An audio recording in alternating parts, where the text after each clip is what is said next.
Hi, I'm Kelly, and I'm here with Kim and Mike today. We just had a floors done by Express Flooring. How you guys doing today? Good. So tell me, how was your guys' experience with your design consultant that came into your home?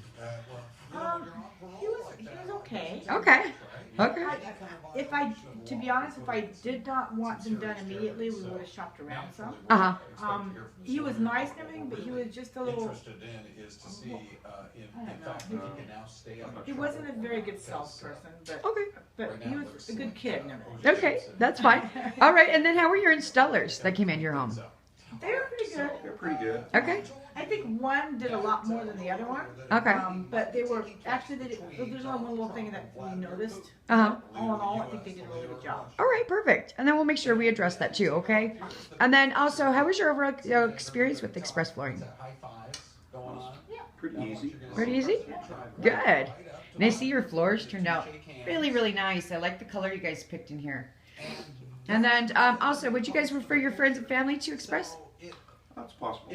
Okay. All right, just for thank you guys for doing the video clip with me today. Just for today, we'll make sure we get you 30% off for your next flooring, okay? Oh, thank you. All right. Thank you guys. You guys have a good day.